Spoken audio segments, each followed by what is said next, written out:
Transform all your company's milestones, big or small, into impact with Impact Hero. Whether it's a sale, a new hire, a demo booked, or anything else, with Impact Hero, you automatically generate a gift that matters, like a tree planted, a kilo of plastic recovered, or a piece of coral reef restored. Join the hundreds of companies that are already boosting sales and retention while making an impact. Go to impacthero.com/podcast now to get 10% off. Again, that's impacthero.com/podcast to get 10% off.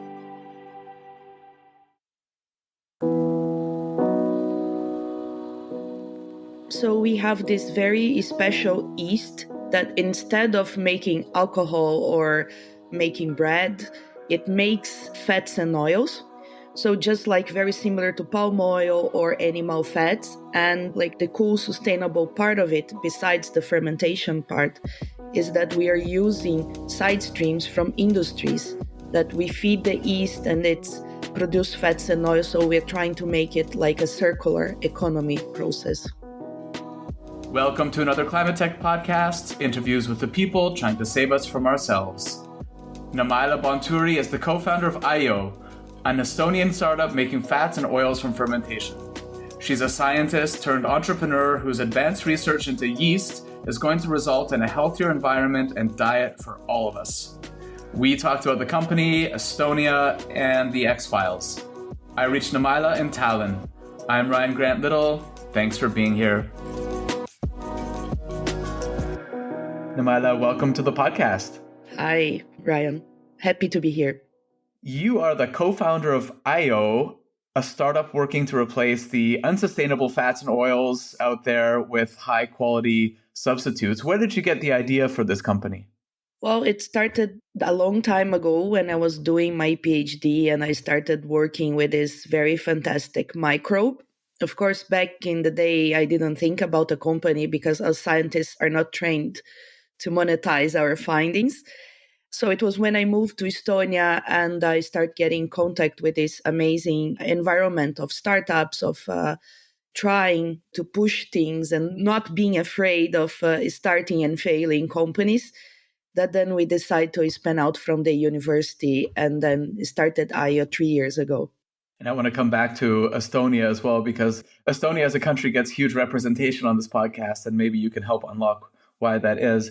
You're using fermentation to create these products, so the same process that makes beer and yogurt and stuff like that. Can you talk about the process itself, how you're making this stuff, what you're using as feedstock, so like the inputs? Yeah, so we have this very special yeast that instead of making alcohol or making bread, it makes fats and oils. So just like very similar to palm oil or animal fats. And like the cool sustainable part of it, besides the fermentation part, is that we are using side streams from industries that we feed the yeast and it's produce fats and oils. So we're trying to make it like a circular economy process. So when you say a very special yeast, this means that you have, like, through your research, identified a particular yeast that does this? Or, I mean, maybe talk to us a bit about the world of yeasts. There are different ones out there. It's not all yeasts are the same. There's different strains of it. And so how did you isolate and identify this one that works particularly well for fats and oils? Yeah, there's like a very vast diversity of yeasts doing pretty amazing things out there. So this one I didn't isolate myself, but I took it from a bank of microbes. And then I saw its industrial potential. And then as all these environments where you have this scale up or you're using side streams, let's say, it requires a very tolerant microbe. So like my work as a scientist is starting by making this microbe even more tolerant. So it can keep very high yields and production even in 1,000 cubic meters or 100 cubic meters. And also by being able to keep this ability of turning side streams because they're not like just pure sugar or just pure molasses. It really requires the yeast to be very resistant. And is the company a direct outcome or output of the scientific work you were doing, of your studies? Yes, most of it, I would say yes. Of course, after we got into contact with investors and we start being like, let's say, a more professional company and not just two lost scientists trying to make business, of course, some ideas have pivot and got stronger. But I would say 99% is still about our research. Let's stick with the inputs, the feedstocks. You mentioned that this is like agricultural side streams. What are they specifically and how do you capture them? Or, I mean, are you buying them or are you getting paid to take them? So it depends on the type of substrate, and we are trying to be as agnostic as possible because our business model will be one of them will be licensing. So our technology needs to be versatile to reach any company that is interested in valorizing their side streams. Currently, we have worked with wood sugars. So in Estonia, there is a huge partner company called Fibenol where they have this amazing technology to extract sugars from sawdust. So we are using the sugars from this leftover sawdust. We can work with leftovers from beverage industry like tea leaves, brewer spent grain. We have worked with the side streams from bakery industry, so leftover bread, for example, which is a huge amount that they have. We can work with molasses as well, very well. Also from dairy industry, so whey or lactose permate. So it's a very wide range. And we have been also now tackling some side streams from corn and from confectionery industry. Okay, so it sounds like it's mainly from the food industry, except perhaps for wood. How do you kind of like make sure that the inputs are consistent, are clean? Like, how do you manage that process? Yes, so as most of them, as you said, comes from food industry, then it's easier to have, let's say, this food grade product. So of course, when we receive the side stream, we process it to remove any other type of microbe. So we are sure that only our microbe is present. And basically, that's mostly what we process. And then we have this very nice team of scientists, and we managed to build in house these high throughput platforms since changing the yeast to trying new side streams, and we can do it using very little amount of substrate. So 10 milliliters is already enough for us to start doing all our assessment of their viability. The value chain then starts with these food companies and agri-food. Then you have customers that you're potentially selling this to as like end consumers, and you also have licensees potentially, right? That, as you said, you want to license the technology to have on site somewhere. If someone were to say, like, who's your customer, how would you answer that? And is it multiple types of customers? Yes, we're mainly B2B.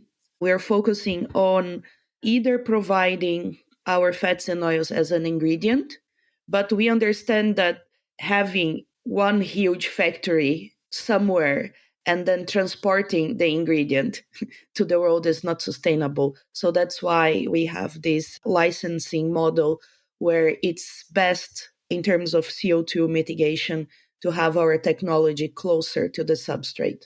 So in a perfect world, a couple years from now, maybe you have this like industrial scale bakery that's producing their own plant-based butter at the same time through fermentation. Exactly, or also using in the bread formulation. So it's possible to substitute rapeseed oil, for example, or palm oil in bread production by using our ingredients. And how are the ingredients performing now? So you probably have like more at the bench scale right now, but how would this compare to like a plant oil or a seed oil or a lard or something like that? Mm-hmm. So we have an in-house chef and also scientists in the product development, and they have been doing very amazing recipes. So the product performed very well in the bakery. So they have done several different types of breads, cookies, chocolate. We had a pretty amazing results with chocolate in a way of alternative not only to the butter part but also to the cacao part, because one of our products has roasted flavor, and this was very interesting for us. So also in the alternative meat space, we have been developing alternative dairy as well. So it's very versatile, and we have been having very, very good results on that. And also in cosmetics, we also have a cosmetic specialist, and she has been working also in developing moisturizers, lip balms, and creams or moisturizer for hair. So very versatile, I would say.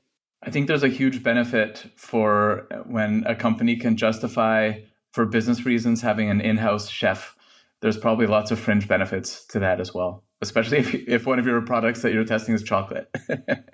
Yes, and it's pretty cool that he has a very diverse background. So he's a Japanese descendant, born in Canada, came to Estonia, and is cooking this Nordic cuisine. So he's done it all. And he has a very scientific mind. So he doesn't know, but like he always write down recipes, results. So we always tell him that he's a scientist in his heart.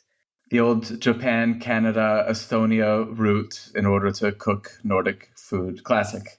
What's wrong with the fats and oils that we use right now? So if I think of like palm oil, lard, for our listeners who love some palm oil and love lard, what should they know about the environmental impacts of these products, or health as well? Yeah. Well, so let's start with animal farming. So I guess everyone is aware that they are huge contributors to CO2, deforestation. Well, I'm from Brazil, and I know that big chunks of Amazonia is being cut down for animal farming illegally. And this has been happening in several different countries. Also, palm oil, the need for large areas for cultivation, it's also taking down large chunks of rainforests or other natural, let's say, forests in each country. So animal farming, lots of CO2, lots of area, lots of water. And while using plantations, it's also taking a toll in the diversity and deforestation. And so that's from the environmental standpoint. Can you talk a little bit about kind of the nutritional standpoint? Are your products total exact kind of analogs to this from a nutritional profile, or are they better? Yeah, so far, in order to claim that our products are healthier, we're still conducting in-house and outsourcing like all these tests that we need. But we have, according to their chemical compositions and how much we are adding in the food formulations, we have a good idea that they have nutritional benefits. So, for example, they increase the amount of fibers, proteins, and decreasing the caloric level because they can perform as a fat, but with more increased benefits because it's the whole yeast, for example. And we know that we do not have any trans fats in our profile. And of course, in the pipeline of our new products, we are also developing oils that are richer in omega-3 antioxidants. So by the chemistry, we can expect that they will have more nutritional effect, but I cannot claim before we can perform this. No footnotes required for this podcast. Yes. As you mentioned, you're originally from Brazil, and you were a scientist in Brazil, moved to, I will say Scandinavia broadly because you weren't just in Estonia, continued your academic career there, and then founded IO. Can you talk a little bit just about what that journey was, both geographically, but also the switch from academic to founder? Yes. Well, the first time I saw snow in my life, I was 30 years old. I left the airport and it was super snowy outside, and I was like a kid touching the snow, secretly tasting the snow, not from the ground. And you're wondering why it's so dark at 2:30 p.m. Yes. So culturally and geographically, I guess it was a 60 degrees difference. So Brazil was 40 minus 20 where I landed first. But yes, I was a scientist in Brazil. I finished my PhD in 2016.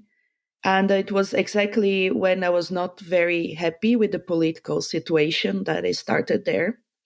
Well, when certain type of people get into power, we know that they will deny science. They will make your country go 50 years or 100 back. Yeah, in the back, in the So, past. yeah, especially for science. So I decided to move to Europe, and then I started searching for positions all around Europe. And then, well, I found this position in Estonia that pretty much was what I like to do and I was good at doing. So, bioprocess, synthetic biology. I applied. And then 1 month later, I entered a plane and then I got there. Just had a few times for some Googling to see how Estonia was after the Soviet Union. Seemed okay. And then now it's been 8 years that I'm there, and it's a pretty cool place. And before Estonia, I would never think about becoming a founder. I think it's the bug they have here. More unicorns per capita, I think, than any other place in the world. And the entire population of Estonia is about the same as the city of Milan.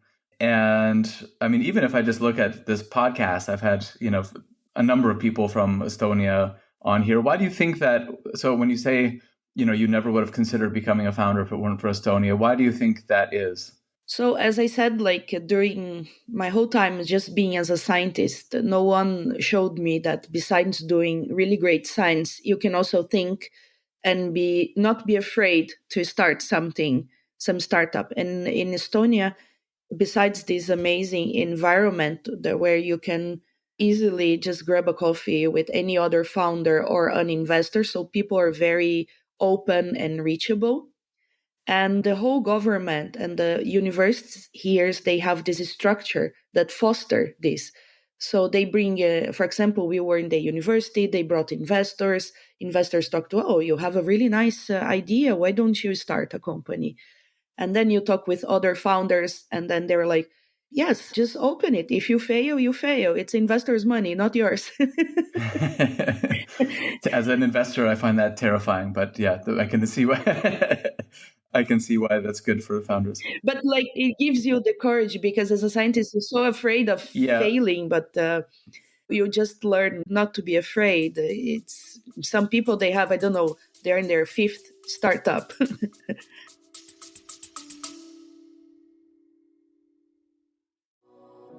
I work with a lot of companies who plan to open up shop in or expand across Europe. My one big piece of advice: don't fall into the trap of setting up a new entity right away. Instead, talk to my friends at Paracar, who can help you get up and running without all the costs, not to mention the legal and HR hassle. When I was hiring in different EU countries, I wanted my team to focus on their work, not on the country's bureaucracy. After interviewing a half-dozen international expansion firms, I chose Paracar because they were by far the most knowledgeable and they're great people. Whether you're a large multinational looking to expand abroad, a small business looking for the right talent, or a contractor, they'll sort it out. Book a free, no-obligation consultation right now at paracar.eu/climate. That's PARAKAR.eu/climate.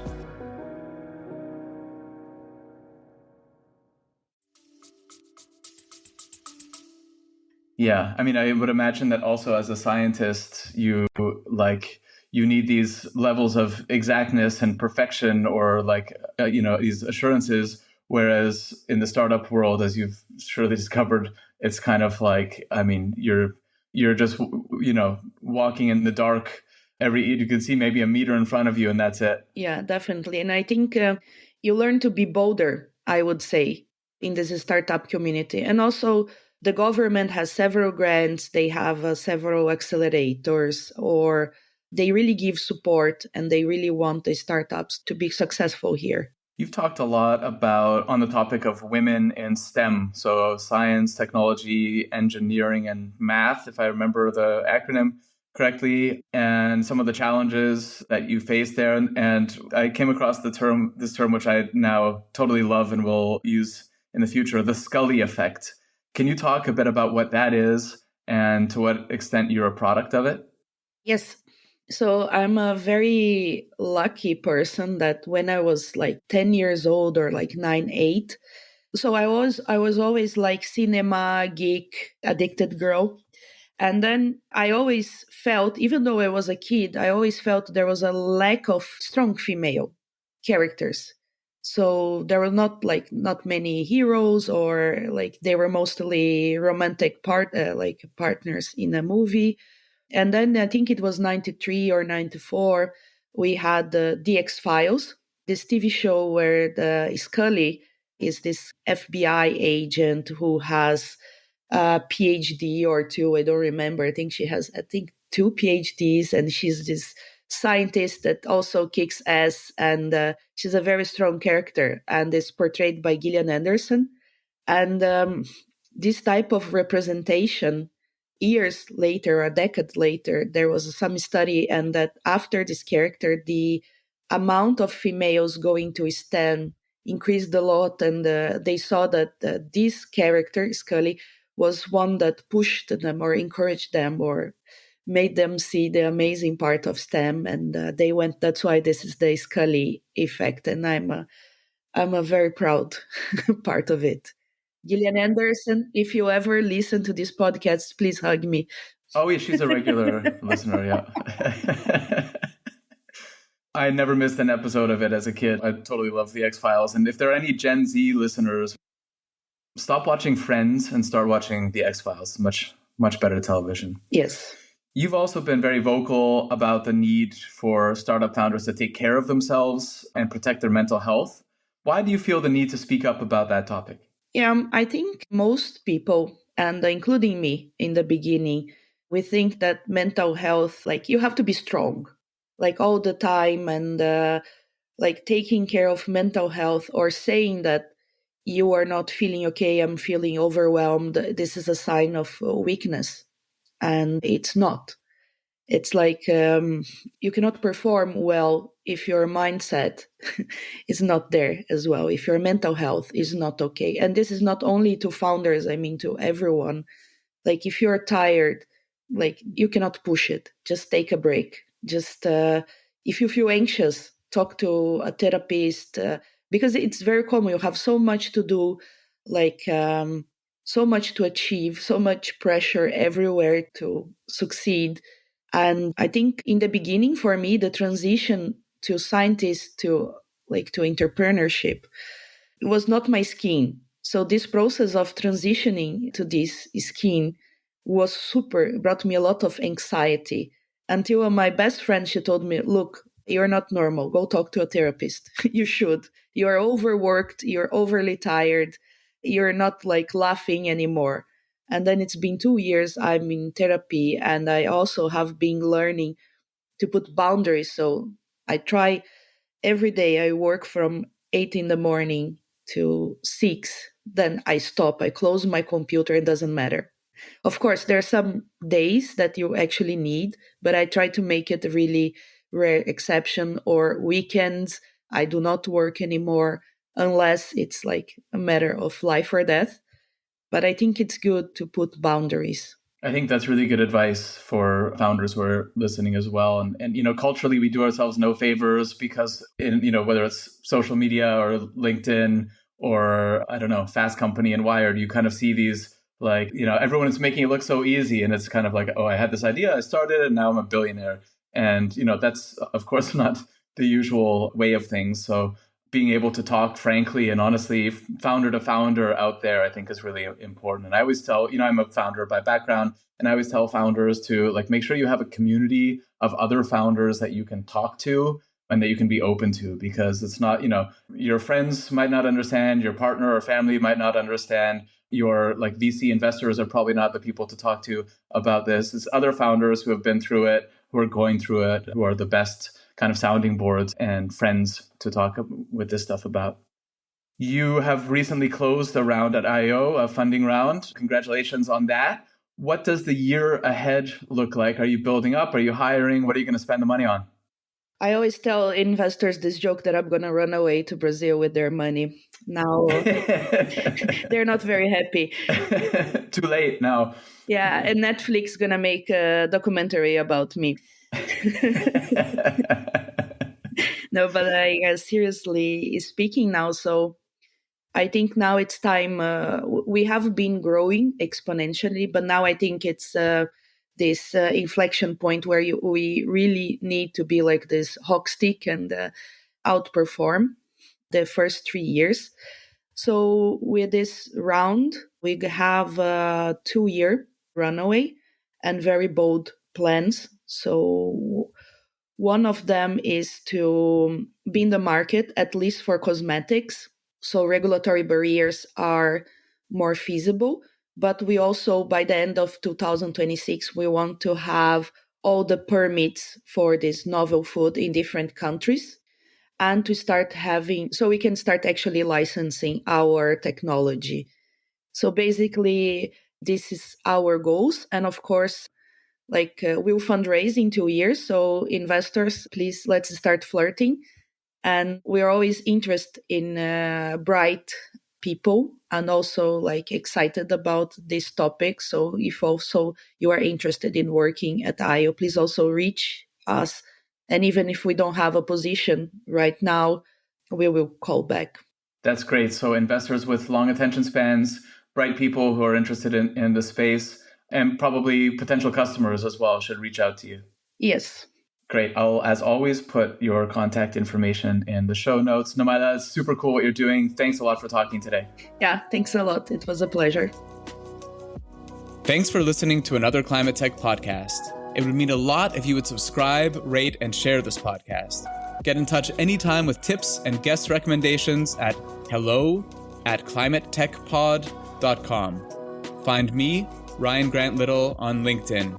I'll be back with another episode next week. Bye for now.